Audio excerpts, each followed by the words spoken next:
educação indígena. Aqui estamos, firmes e fortes, na primeira linha de esteio. Juventude unida, Jamais será vencida. nós lutaremos Pela defesa de nossa cultura. A luta continua!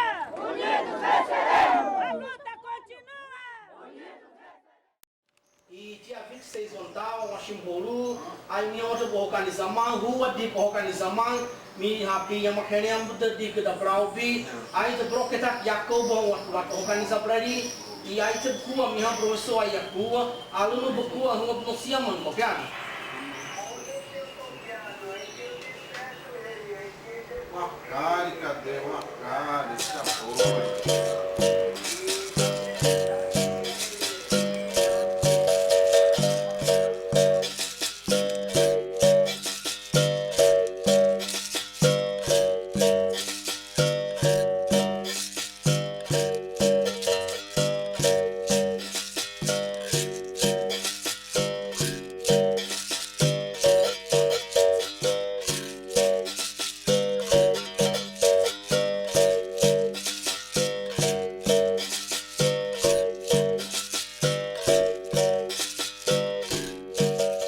O Brasil, ele foi descoberto no ano de 1500 por Pedro Álvares Cabral, português, que foi o primeiro europeu a ter acesso a essas terras, que já havia povos indígenas. Nesta época, os povos indígenas no Brasil eram em bem maior número, mais de 5 milhões de pessoas. Depois de 517 anos, hoje temos aproximadamente no Brasil 220 povos indígenas que falam 170 línguas e também o português. Temos povos indígenas do Rio Grande do Sul a Roraima, do Acre ao estado da Paraíba, ou seja, todos os estados brasileiros têm povos indígenas. Mas esses povos indígenas têm maior número aqui na região norte, na Amazônia. Então a situação dos povos indígenas no Brasil trata-se de uma situação de exclusão. Exclusão aos direitos sociais, exclusão à educação, exclusão à previdência, exclusão à saúde. E com a luta dos movimentos indígenas, sobretudo a partir dos anos de 1960 e 1970, mudou-se um pouco o contexto indígena, sendo que muitos indígenas, na época da ditadura brasileira, nos anos 60, 70, foram assassinados. E hoje esses indígenas reivindicam os seus direitos sociais, direito à educação, direito à saúde, direito à previdência e, sobretudo, o direito ao respeito.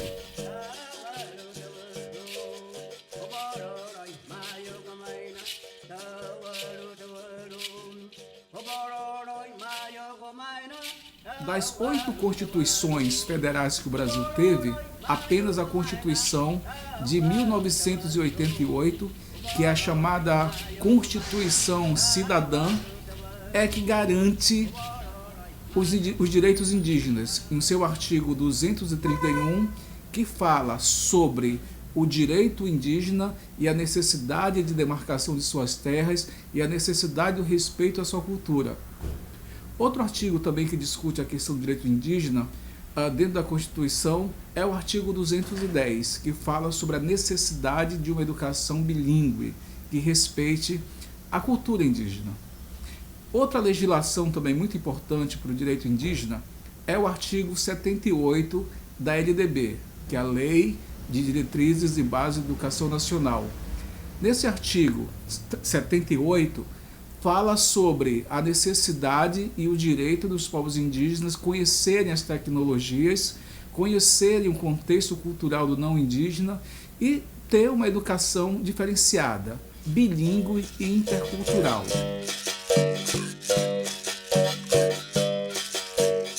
Então, é esse o contexto atual do Brasil. Hoje, no Brasil, nós temos aproximadamente 900 mil pessoas que se autodeclaram indígenas. Então, isso representa menos de 0,5% da sociedade brasileira. tendo em vista que o Brasil hoje tem 204 milhões de habitantes, segundo o IBGE.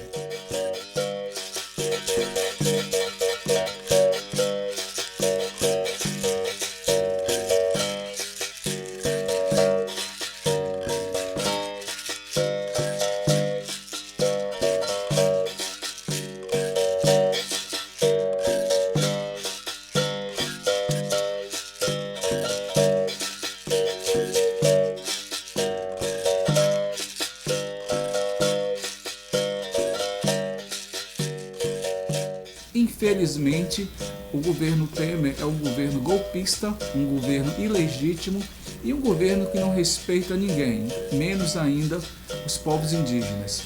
Então, o governo Temer assinou um documento público em que proíbe agora a demarcação e homologação de terras indígenas, limitando esses povos, sobretudo os povos de outras regiões que não da Amazônia, a serem excluídos do seu direito natural, do seu direito histórico a ter suas terras. E esse mesmo governo Temer, ele quer fazer com que a educação escolar indígena deixe de existir no Brasil, diminuindo as verbas e excluindo os povos indígenas.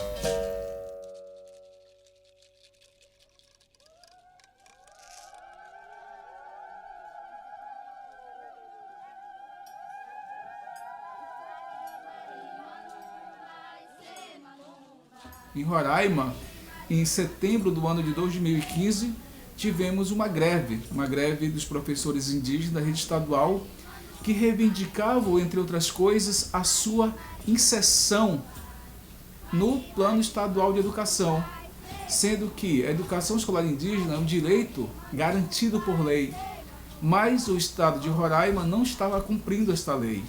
Então foi necessário uma grande mobilização dos professores indígenas desse estado para garantir o direito à modalidade educação escolar indígena no plano estadual de educação. Então, somente através dessa reivindicação, onde eles acamparam, fizeram protestos, passeatas, grandes greves, mobilizações, participaram da Assembleia, participaram de oitivas, participaram de conferências e de vários outros eventos para garantir esse direito. E hoje nós temos aí algumas vitórias bem significativas. A primeira vitória é a inserção desses indígenas da modalidade Educação Escolar Indígena no Plano Estadual de Educação. E a outra também é o concurso específico para professores indígenas no estado de Roraima. Isso é muito importante, porque agora teremos professores concursados para trabalhar nas comunidades, ou seja, com a garantia do trabalho via concurso público para atuar em suas escolas. E também a valorização desses professores enquanto profissionais que são de grande importância para a sociedade roraimense. A ideia desse acesso é justamente fazer com que o indígena se empodere através da produção de capital intelectual, é a formação de indígenas dentro das universidades, tanto nos cursos de licenciatura como também em outros cursos, mas sobretudo de licenciatura, que vão refletir sobre as problemáticas que lhe afligem, problemática ligada à educação, saúde, desenvolvimento regional, entre outras problemáticas que eles vivem. Então a ideia da inserção de indígenas no ensino superior, sobretudo no campo da educação, é justamente essa: formar capital intelectual que vai pensar a autonomia dos povos para uma possível emancipação política. Mas isso se dá dentro de um processo, dentro de uma dinâmica processual de médio e longo prazo. Infelizmente, o brasileiro como um todo, ele ainda não conhece a cultura dos povos indígenas. E historicamente foram invisibilizados por conta da história oficial brasileira.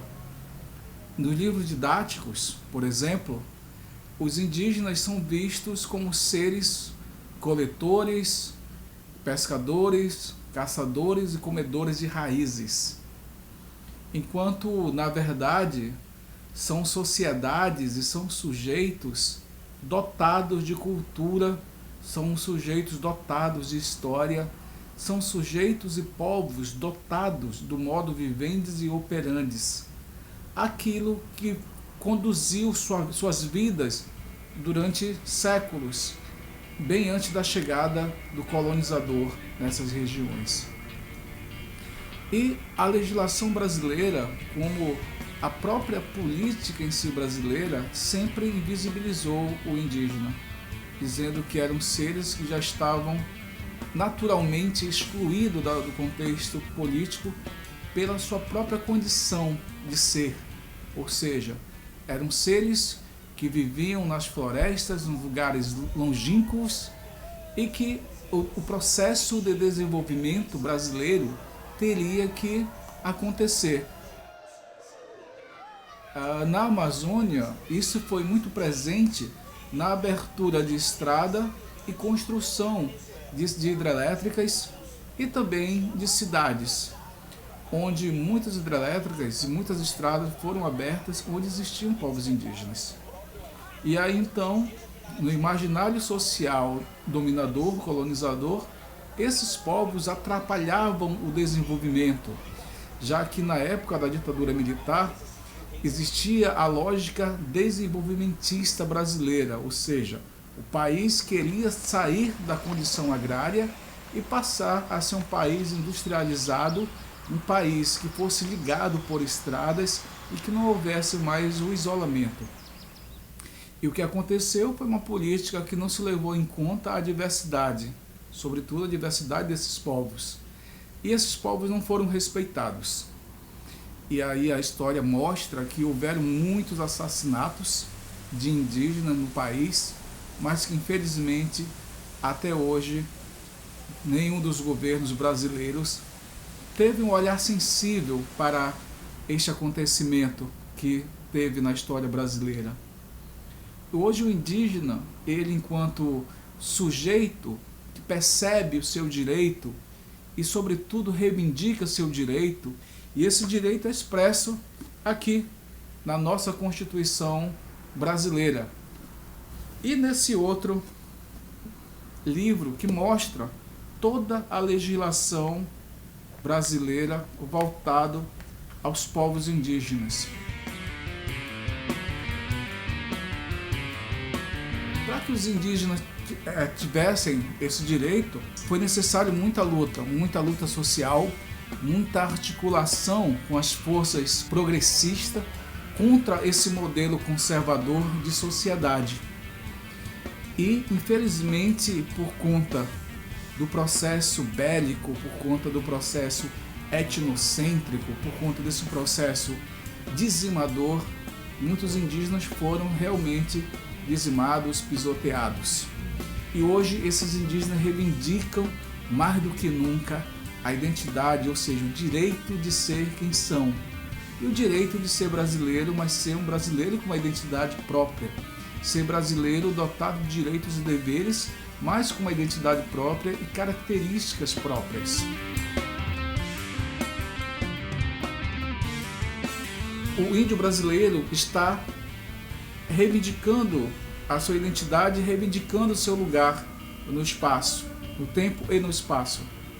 Ou seja, a partir da formação do capital intelectual, esse sujeito irá repensar-se dentro desse processo histórico, que é um processo em movimento, é um processo dialético, e os povos indígenas, eles não estão cristalizados.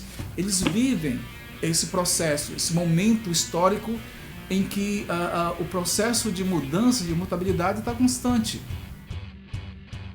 Os povos indígenas no Brasil, eles estão passando por um processo bem interessante de reconfiguração identitária.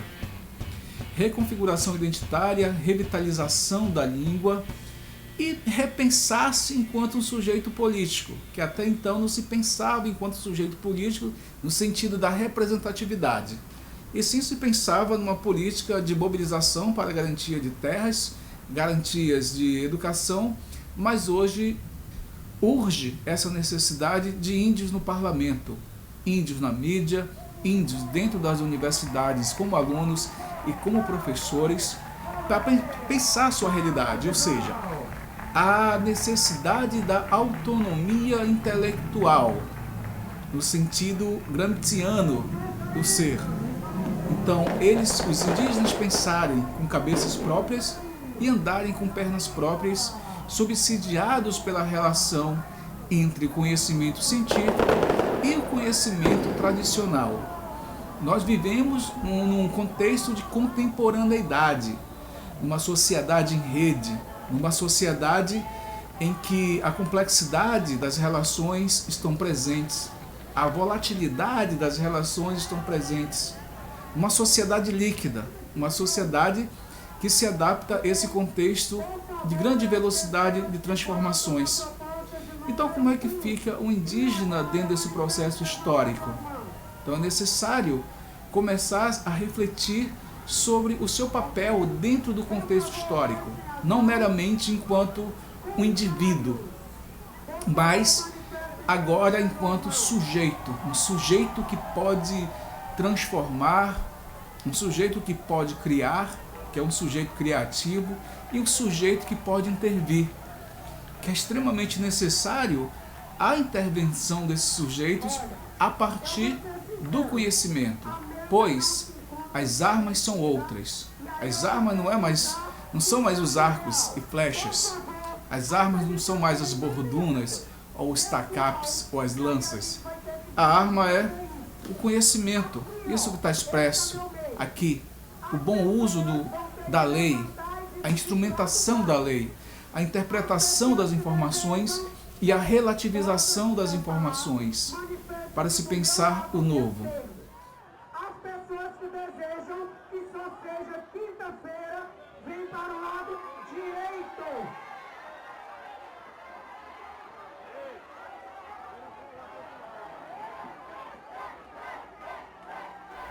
Então nós temos aí um grupo que se reivindica a identidade, reivindica o seu direito histórico de existir, fazem parte desse remanescente que historicamente foi dizimado, sobretudo no Nordeste e na Amazônia brasileira, sobretudo na Amazônia brasileira. E hoje esses grupos reivindicam território, reivindicam os seus direitos básicos e, sobretudo, que seja respeitado os direitos adquiridos na Constituição de 1998, na Lei de Direitos Básicos da Educação Brasileira de 1996 e das outras legislações vigentes que falam sobre o direito indígena originário. Mas, apesar de todos esses avanços, ainda temos muitos atos de preconceitos, atos discriminatórios. Eu penso que esse novo momento do movimento indígena é para se repensar agora, não só enquanto uma categoria étnica, mas uma categoria profissional. Agora são profissionais, ou seja, são sujeitos pertencentes a determinada cultura, são sujeitos pertencentes a determinadas etnias que fazem parte de um grupo social e que fazem parte de uma categoria profissional. Então é necessário repensar esse protagonismo. E agora, como eu, enquanto um sujeito que participa de uma categoria profissional, que pertence a uma categoria étnica, me comportarei dentro desse contexto sociopolítico?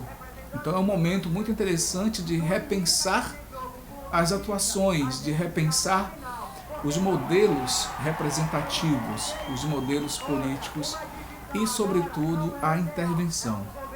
Então eu penso que os povos indígenas só serão libertos desse jugo capitalista que é tão pernicioso quando conseguirem se subsidiar e relativizar todos esses elementos informacionais que nos cercam. Quando eu falo instrumentos informacionais, eu estou falando de educação, eu estou falando de mídia, eu estou falando de sindicato, eu estou falando de partido, eu estou falando de igreja e eu estou falando de universidade. Então, quando conseguir se perceber pertencente a todas essas instituições, e, sobretudo, dotado de consciência de intervenção. Eu penso que sim, que há uma possibilidade muito interessante de ressignificar o seu papel social.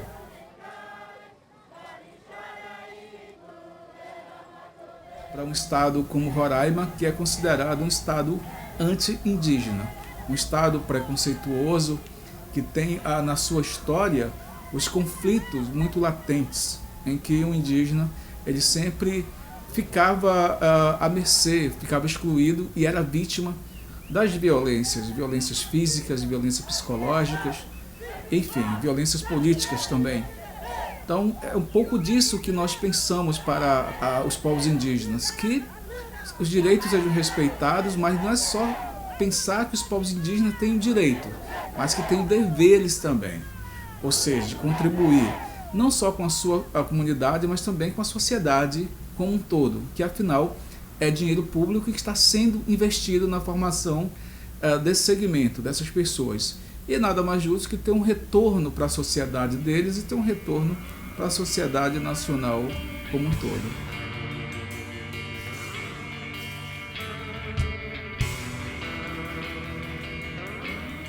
Dizem que os povos indígenas são sujeitos não civilizados, porque eles vivem dentro de um modo cultural, social, político, econômico próprio, que já vem há bastante tempo em sua história. Mas ao mesmo tempo que esse sujeito é dito enquanto um sujeito não civilizado, nós vemos aí exemplos muito claros na Europa, que é o Velho Mundo, onde é avançado, Estados Unidos, onde se tem uma democracia, tem tecnologia de ponta, mas o que percebemos é que ainda existe um retrocesso mental muito grande. E esse retrocesso mental radical, ele é muito perigoso para as relações sociais, muito perigoso, sobretudo quando ele sai do contexto social para passar para o contexto político. Aqui nós vamos sair só se atender os nossos anseios, porque com certeza a gente não gostaria de estar aqui nessa rua, pegando sol, pegando chuva, mas infelizmente esgotou nossa paciência, por isso nós estamos aqui, nós vamos acampar. Na contramão disso, a gente está vendo aí muitos eventos interessantes dentro desse contexto de interculturalidade, povos reivindicando os seus direitos. Sobretudo quando lança um olhar no sentido de uma descolonização cognitiva, ou seja, o conhecimento que esses povos trazem, agora eles são importantes, ou seja, eles existem e querem ser reconhecidos enquanto conhecimentos importantes. E aí vem um conceito interessante, que é o conceito da justiça cognitiva. A partir do momento que se faz justiça cognitiva, se pensa o processo de descolonização cognitiva. Os povos tendo autonomia intelectual de pensar os seus rumos, independente dessa macropolítica que se faz mundialmente nessa lógica do capital. Eu penso que esse embate ele passa o conceito de sociedade de classes, esse conceito marxista clássico que nós conhecemos, e se transfigura para novos momentos, ou seja, ele avança nesse conceito clássico da luta de classes, mas agora não é somente a luta de classes, mas também uma luta cultural, um embate identitário e um embate cognitivo, no sentido de justificar que os povos têm conhecimento, têm inteligência, têm uma bagagem de conhecimento e informação que podem ser úteis para as suas vidas e contribuir com o planeta Terra.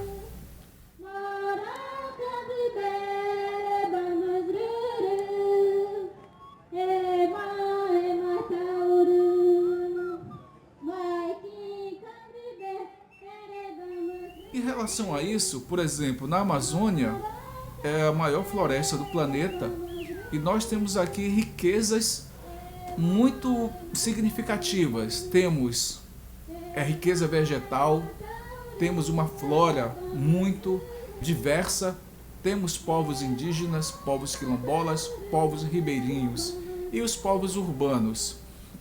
E também temos água, muita água, e terras agricultáveis.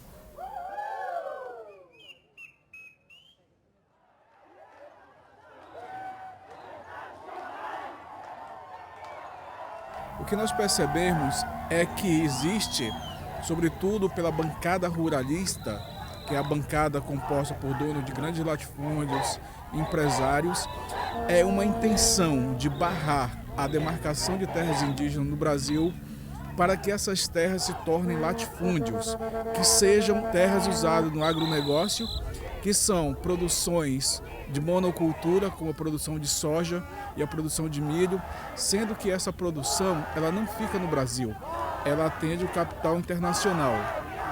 Uma das produções mais interessantes no Brasil chama-se agricultura familiar, onde 70% do que é consumido no Brasil é feito pela agricultura familiar.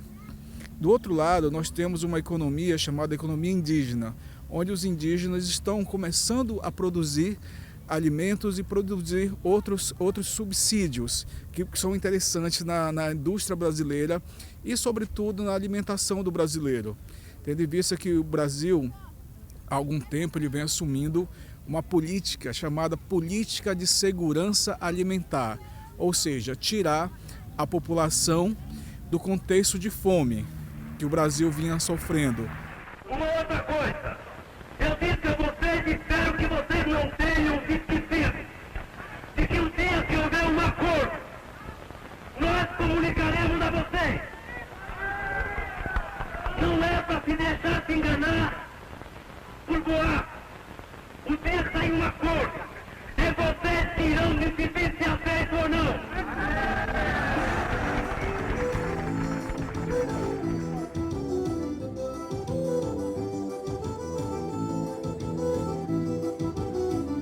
Infelizmente, o governo Temer, ele não pensa nessa maneira. E quando vamos discutir a questão indígena, a primeira coisa que se diz, para que índio quer muita terra, já que não produz? E o importante para o governo Temer é a produção a partir do latifúndio, ou seja, dos grandes empresários, que inclusive assassinam indígenas nesse Brasil. Os documentos oficiais e também a própria mídia mostra o grande número de indígenas assassinados no Brasil.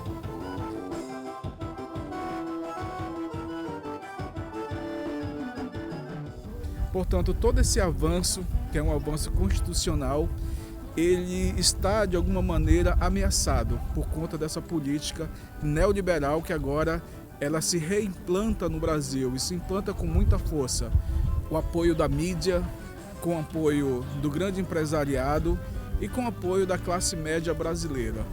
Então a gente vê com muita preocupação e aqui em Roraima não é diferente. Aqui nós temos grandes reservas de minerais, nióbio, ouro, casterita, diamante, prata, estanho, entre outros. E a intenção de alguns parlamentares de Roraima em fazer um projeto para garimpagem em terras indígenas. Isso é altamente pernicioso, porque a população indígena, nem a população do Estado, irá obter lucros, ou seja, dividendos com essa história, com essa ideia. Sendo que todo o capital será capital internacional. Dessa maneira, exauriciar o solo ficará pobre e também os mananciais de água, que a água é um mineral super importante para as vidas dos povos indígenas, tendo em vista que a Amazônia é um dos últimos mananciais de água que precisam ser preservados.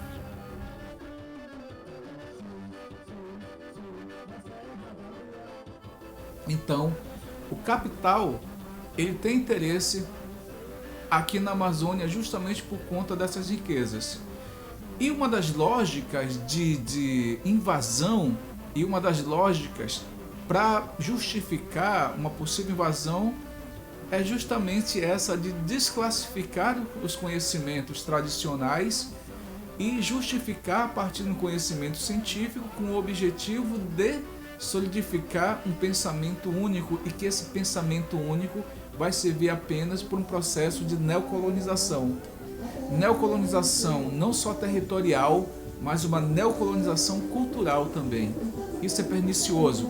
E é por isso que os povos têm que começar a repensar a sua identidade, a reconfiguração identitária e tomar espaço, ou seja, se empoderar dentro do contexto. Mas como isso acontece?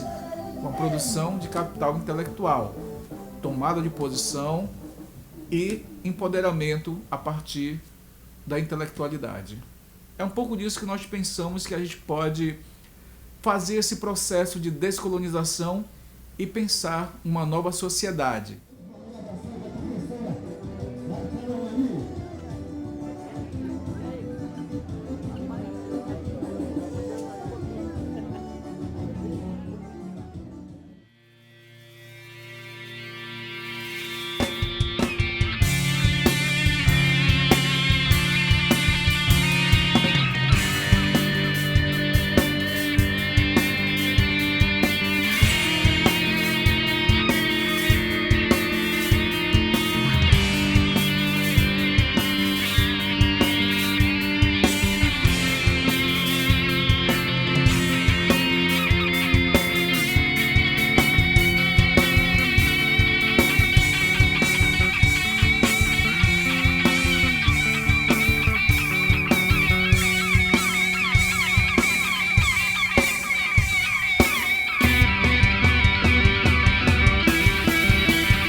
Prima dell'ultima volta di ogni cosa.